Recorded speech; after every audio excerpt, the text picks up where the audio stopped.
The hell are you supposed to be?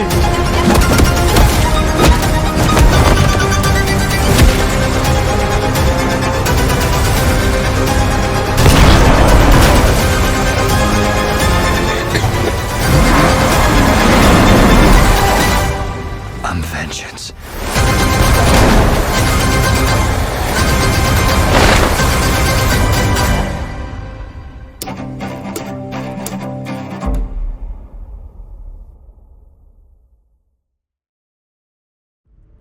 It has been around 10 years since The Dark Knight Rises released, concluding Batman's epic journey in the now iconic Dark Knight trilogy. We've seen superhero movies expand into cinematic universes that form that of the MCU and DCEU, and countless others have found their way onto the big screen. And while some of them present us with thrilling storylines, evolving characters with heroes taking part in their own solo films or crossovers, it's hard to think of a long list which have matched what Christopher Nolan did with his depiction of Batman. He told the story of Bruce Wayne and his more realistic Gotham in 3 unique films, one being a neo-noir origin story, the other being a heightened crime drama, and the third being an emotional war film. They all encapsulate what a superhero movie should have, and what many have achieved, but go beyond that to bring us filmmaking that transcends it past just being a comic book film.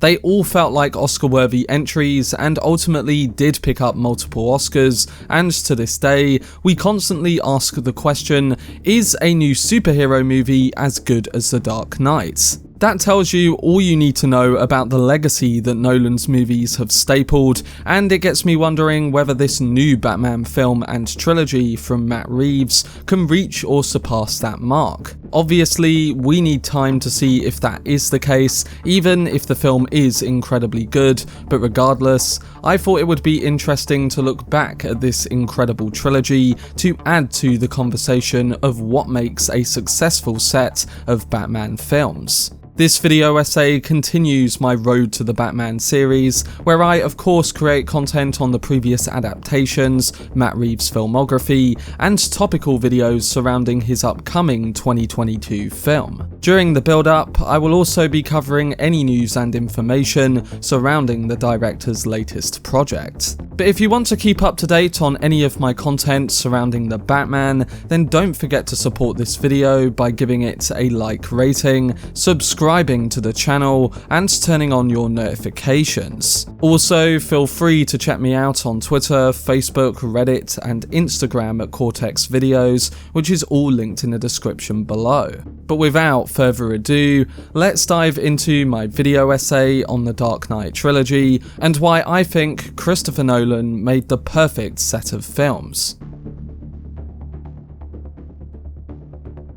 So when Batman Begins released in 2005, the superhero film landscape was never the same. Not only did it relaunch and revamp a character with a more grounded and realistic portrayal, it proved that superhero films could bring a much deeper conversation than, say, just being purely comical and action-driven. Now, there are great comical films that base their structure being just that, and I'm not trying to be pretentious or overlooking of that kind of film. And even the Dark Knight trilogy has its fair share of action and brief comedy from characters like Alfred and its central villains. But there are a lot more emotional complexities to these characters that created a more engaging viewing experience that just wasn't present in past Batman and superhero films as a whole. Nolan created a set of films that had everything. They had all the thrilling elements you want from a superhero film, but then it also challenged you and made you think deeper about the symbol that superheroes can leave and what it means to truly be one. Audiences were left caring more about the man under the cape and cowl and the relationships he had with those closest to him. After the unique and classic origin story of Begins, 2008's Oscar-winning The Dark Knight would continue that momentum, ultimately changing things forever. In a post-9/11 crime drama, Nolan gives us an unforgettable sequel in The Dark Knight, largely due to Heath Ledger's Oscar-winning portrayal as the Joker. And then to conclude things in the perfect way, 2012's The Dark Knight Rises wrapped the series up on an emotional high note. With over 20 entries in the MCU, multiple in the recent DCEU, and other brands filling the void, in my opinion, a majority of these films still don't compare to the Dark Knight trilogy due to these primary reasons.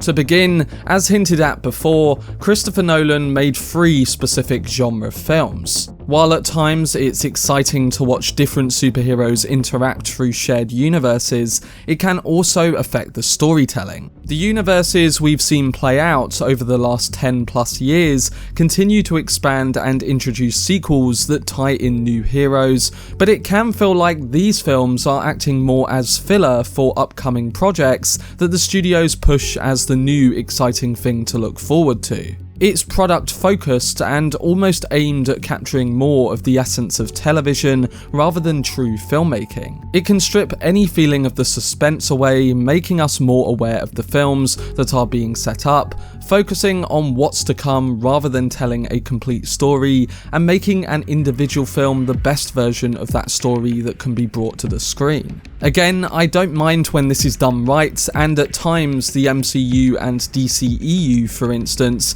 can make the individual unique qualities of that film shine through, or put a bigger emphasis on the characters over ones to come. But it can also get lost within its own universe, and that continuous storytelling can take over. This type of filmmaking, again, can be great, but for me personally, I find the trilogy or individual storytelling approach much more compelling because you get a full unique package that can last and be talked about on its own merits for many years to come. What the Dark Knight trilogy did so well is telling the story in a contained universe about one man or hero's journey, and it feels much more impactful and emotional when you are taken on one with this character through many different points in his life, rather than jumping from one hero to another and focusing more on where all that is going. The product is still there, but it's utilised much better, and through this, Bruce Wayne feels fleshed out, having a clear beginning, middle and end. It makes it that much more satisfying, and the types of films and intricate filmmaking on display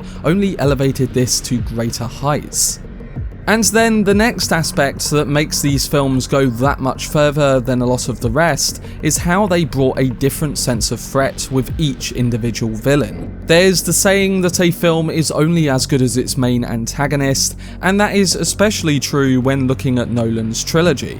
A problem with a lot of the superhero films today is not in the heroes they portray or challenge, but in the villains they tackle. Most of them tend to be weak with no believable motivation, disposable characters that only serve the plot, and to create any threat that the filmmaker thinks they will serve in a particular moment. They are normally there for the hero to defeat them. Still, in your more traditional superhero fare like Avengers Infinity War for instance, you of course can still get the villain that does have a greater motivation and one that is made more believable. It's just in a majority of them it tends to be the opposite. This trend has become way too repetitive, and it almost nails the thing I said before about these films simply serving to set up what's coming and the products they want to sell. In the Dark Knight trilogy, the villains are explored in much greater depth, sometimes more than even Batman's character. But this also helps elevate his character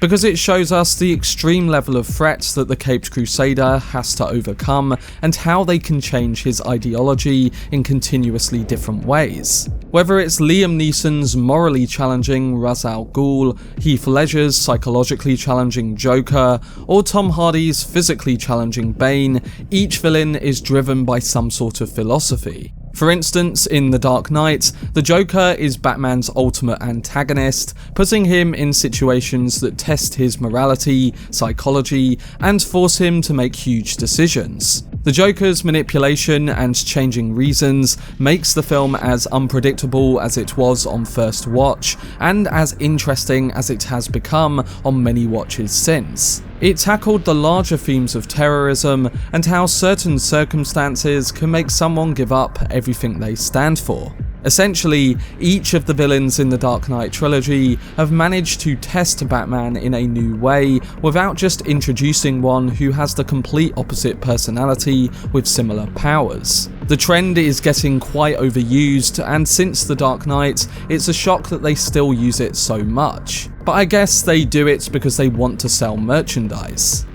And then we come to the reason that I think made the Dark Knight trilogy a step above a lot of them, and that comes through the high quality of filmmaking that Nolan infused into the comic book genre. Starting with the tone, Christopher Nolan managed to portray Batman in a dark and realistic setting, which would not work with many heroes. The one thing that distinguishes him from the others is his lack of superpowers. We picture him as a figure living in real life, and by filming every film through as real of a lens as you can, you are only helping the audience to really project themselves onto who they are watching. Couple this with a Blade Runner inspired noirish tone, and you are only going to elevate the world of Gotham that these stories take place in. The cinematography is grand when it comes to capturing this, but you still feel the grit on every street corner through the dingy colour palette, blue and muddy in tone, that fully executes the vision that Christopher Nolan brought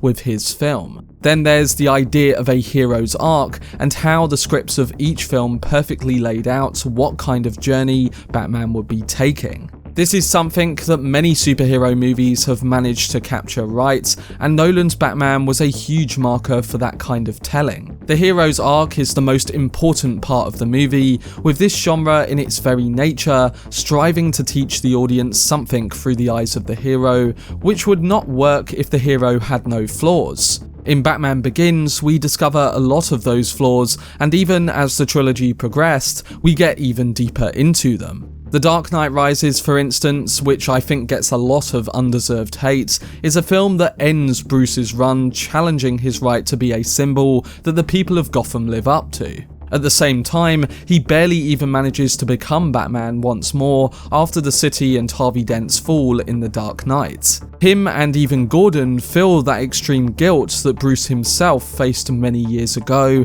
post his parents' death. He feels lifeless and unable to fit back into the hero structure, making The Dark Knight Rises the very film which emotionally critiques the idea of a superhero being a symbol and someone we can put our faith in. Nolan captures this to the fullest, making the film almost a physically draining war film that involves Bruce spending a lot of time picking himself back up in the pit Bane put him in, but more importantly, it's a metaphor for the Dark Knight himself to rise once again from the fear of failing. I'd really recommend going back and giving it another watch, and while I still think there's weaknesses with it, like some of the dialogue for instance, I still think it's a top tier comic book film that once again goes beyond just being a traditional movie in that genre. And I cannot end this video without also referencing the epic music by Hans Zimmer and James Newton Howard,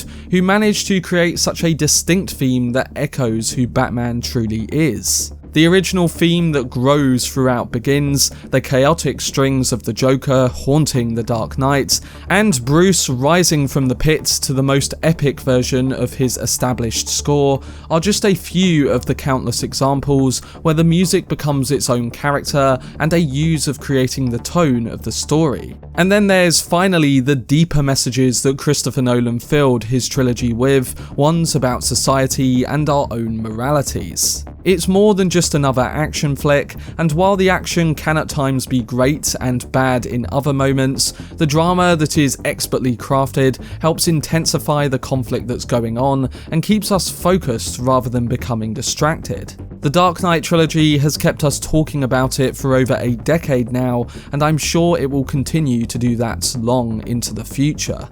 Overall, Christopher Nolan's grounded and realistic interpretation of this world allows us to have a deeper connection with what happens, and instead of overusing CGI and predictable comic book traits, the filmmaker, his crew and cast really tried to make most of the trilogy feel as if it could really happen in today's world. This unique style of storytelling and filmmaking makes it much more personal and relatable, developing three-dimensional characters that build off their relationships with one another. That's why the Dark Knight trilogy has become as everlasting as it has.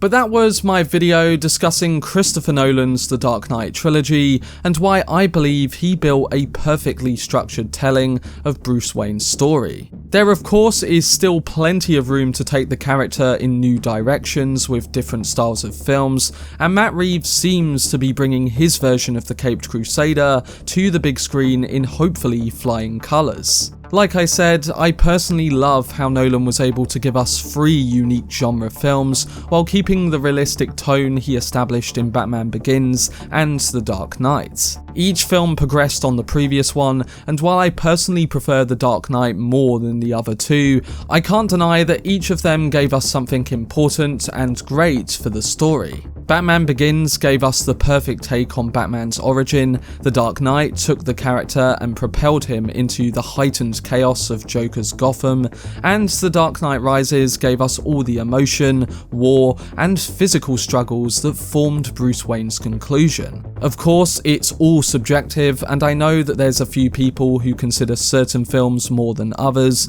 but I think I speak for the majority when most of us consider this trilogy iconic for the character of Batman and his world, being films that were made not just for comic book fans, but also pure film lovers too. Nolan got that, making films that last in the comic book genre. And today, all we hear from critics and comic book fans is whether a modern comic book film has reached the mark that The Dark Knight evolved. Clearly, we keep bringing that conversation up, just showing the immense impact that the film had. But the whole trilogy, in my opinion, doesn't do just the same thing, and every film adds to the story Nolan told and the types of films he wanted to make with that character. In my opinion, there's only been a few comic book films that have come close, and even Begins and Rises are right towards the top of my list. But let me know down below in the comment section what you thought towards the Dark Knight trilogy, and do you think Matt Reeves' potential new trilogy of films can achieve the same sort of legacy that those films did? I think it can, as anything's possible, but of course we'd need to give it time to settle in, as with films like The Dark Knight, these are ones that benefit from the longevity of the reaction to them. Maybe the Batman can have a legacy over the next decade, but time will soon tell if Reeves has created another classic for the Caped Crusader on the big screen. My next video in this Road to the Batman series continues with a video essay on Zack Snyder's take on Batman in Batman v Superman and the Snyder Cut of Justice League. I will be following this with essays on Matt Reeves' filmography as a build up to his film this March. This will all be released over the next few weeks, along with much more content on the 2022 movie very soon. To stay up to date with all of this content, then subscribe to the channel and turn on your notifications. Also, if you enjoyed this video, remember to leave a like rating and follow me on social media via the links in the description. But anyway, I hope you guys enjoyed it. I've been Cortex, and as always, make some noise.